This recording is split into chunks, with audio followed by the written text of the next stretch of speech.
За сүүлийн 3 сар бид улс орон даяараа сонгуультлаа. Тэгээ сонгуул дууссан. Улсын хурлын сонгуул дууссан, орон нутгийн сонгуул дууссан. Одоо тэгээ бид хэд үнэнтэйгээ нүүр тулж ийн л да.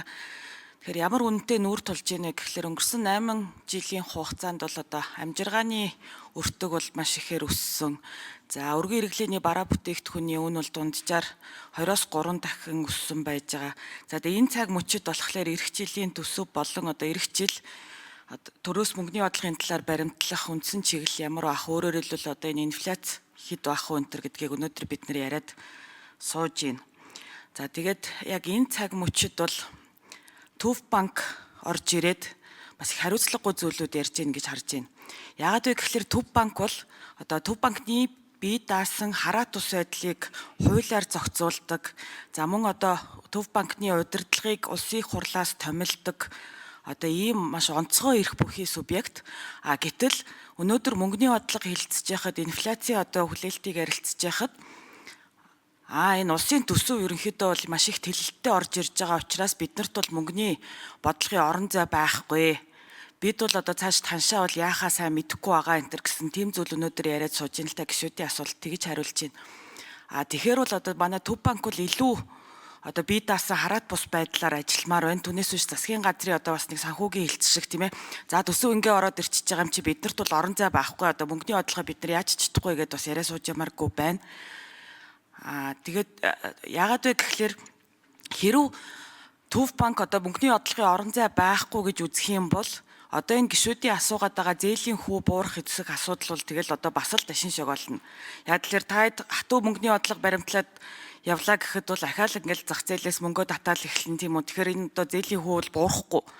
Тэгэхээр юу гэж хэлэх гээд байна вэ гэхэлэр Монгол банкны удирдлага ерөнхийдөө засагтайгаа ч гэсэндээ жаахан тулаад илүү зангарахтай ажилламаар байна. За одоо эх жил одоо бид эдийн засгаа ингэж удирдмаар байна. Төсвийн бодлогын хүрээнд та ийм хөрөнгө оруулалтууд энэ төр хийх гээд байгаа бол бид нар бас мөнгөний бодлого талаас нь ингэмээр байна ч гэдэг юм уу. Тэгээд нэг тийм илүү идэх санаачлагтай ажиллах шаардлагатай гэж харж байна.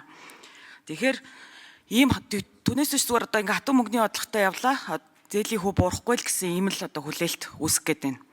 За тэгээд зээлийн хүүний асуудал дээр илүү дэлгэрүүлж ярихад ерөнхийдөө бол өнгөрсөн хугацаанд бид бол одоо маш олон зах зээл дээр юм давхар зах зээлийг үүсгчээд байна. Альва нэгэн салбарыг дэмжинэ гээл тэгэл тэндээ одоо тэгэл янз бүрийн хөнгөлөлт татаасууд явуулаад за энэ нь болохоор одоо бас зээл дээр ч муу ялгаа байхгүй.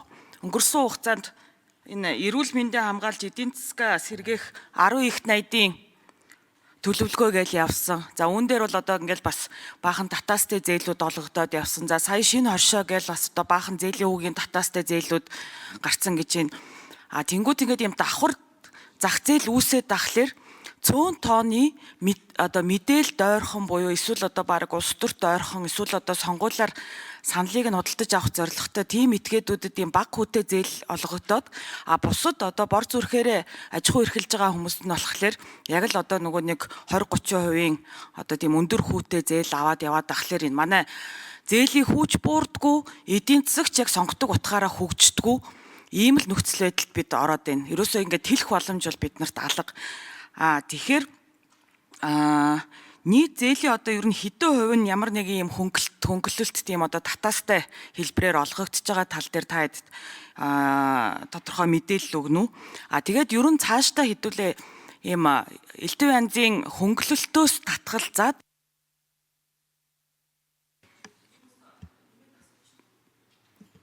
тэгэхээр нэг мөсөн зээлийн хүүгээ тэнхлэхээр нь бууруулах бодлого бариул яасан юм бэ?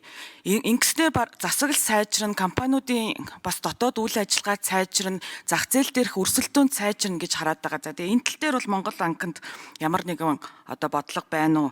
За тэгээд эцэст нь Монгол улсын гадаад үр 35 тэрбум ам доллар байгаа. За засгийн газрын үр 7.6 тэрбум ам доллар байгаа гэж байна. За энэ улсын төсөвдөр одоо эрхчлийн төсөвдөр бас ингээд гадаад үр бас тэлэх ийм одоо хүлээлт орж ирж байгаа. За үүн дээр ер нь одоо цаашид Монгол улсын гадаад үрийн дарамтан дээр Монгол банкны одоо байр суурь ямар байна гэж асуух байна. Баярлалаа. За ажлын хэсгийн 6 дугаар микрофоныг өгье. Лавсрын ерөнхийлөгч. За жаргалан гишүүний асуултанд хариулъя. Тэг ер нь бол тийм ерөнхий гэхээс илүү уул нүднээс их нарийн тоонууд л хилээд байгаа. ялангуяа инфляц бол 6 нэмэх хасах 2 гэдэг бол ерөөсөө л маш нарийн тоо. Энэ дэлхийн одоо төв банкуудын цөөхөн ингэж инфляцийг онилсон буюу ингэж нарийн тоо ярьдаг. Тэгэхээр Монгол улс бол одоо энэ арга руу ороод ингээд 5-аас 6 жил шахуу явж байгаа учраас бол ерөөхдөө биднес нэлээд ингээд нарийн болчлаа гэж өөрсдийг хараад байгаа. Тэгээд бодлогын хүү буураад инфляцийн одоо зээлийн хүү буурах гэдэг дээр бол бас биднес нэлээд итгэл үнэмшилтэй байгаа. Ягаад гэвэл одоо өнөөдөр байгаа зээлийн дундаж хүү бол 17%. Энэ 17% бол одоо өнгөрсөн оноос төрний өмнөх жилээс ингээд үргэлжлэн явж байгаа. Тухайн жилүүдэд бол манай бодлогын хүү 13% байсан. Тэгэхээр 13% байхад бодлогын зээлийн дундаж хүү 17 байна гэдэг маань өнөөдөр бодлогын хүү 10 болж байна гэдэг маань зээлийн дундаж хүү одоо эх жилүүдээс буураад явна. Дунд хугацаанд бол яг бидний зорж байгаа одоо энэ баргийн 3% бууралтын энэ түвшинлөө зээлийн хүүг доош нь татах байхаа гэж найдаж байгаа. За тэгээд түрүүн Батшуур гишүүний ярьсан бас активын удирдлагын компани, за сайн зориг гишүүний ярьж байгаа зээлийг одоо муу зээлийг барагдуулж байгаа энэ шүүхийн журмаар хийж байгаа энэ хууль эрх зүйн зохицуултад энэ оруулаад ирэх юм бол зээлийн хүү улам сайн буухах гэж бодож байгаа. За дээр нь Монгол банк бол их усрын хүүний дээд хязгаар дээр тодорхой арга хэмжээ авахар зорж байгаа учраас бол ерөн зээлийн хүү буурах байхаа гэж харж байгаа. За хоёр дахь асуудлын хувьд бол одоо нийт Монгол улсын гадаад дүр бол 35 тэрбум доллар. Үүний 7.6-нд засгийн газрын, за Монгол банкны үр бол 1.1 тэрбум доллар гээд ерөөхдөө ингээд бараг хуучин бол 30%-тай тэнцэх төрийн үр байдаг гэсэн бол одоо бол ерөөхдөө бараг 20% руу ингээд ороод ирчихсэн байна. Тэгэхээр бусад өрүүдийн хувьд бол одоо оюутлогын үр бол өөрөө одоо оюутлогын орсон хувьцааны хөрөнгө оруулалтын үр байгаа. Оюутлага бол яаж төлөх вэ гэхээр одоо энэ зэсийн олборлолтоос гарч байгаа борлуулалтын орлогоос өрн төлөгдөд явах учраас бол энэ компани өөрөө энийг хариуцаад явна. За зарим нэг одоо Шангрила жишээд буудалч гэдэг юм уу манай томоохон гадаад хөрөнгө оруулалтын өрнүүд бол одоо хоёр компани хоорондох зээлийн өрнүүд байдаг. Энэ утгаараа бол энэ бол өөрөө бүтээгдэхүүн үйлчлэгээр барагдаад явна. Энэ бол одоо олон улсад байдаг л жишг.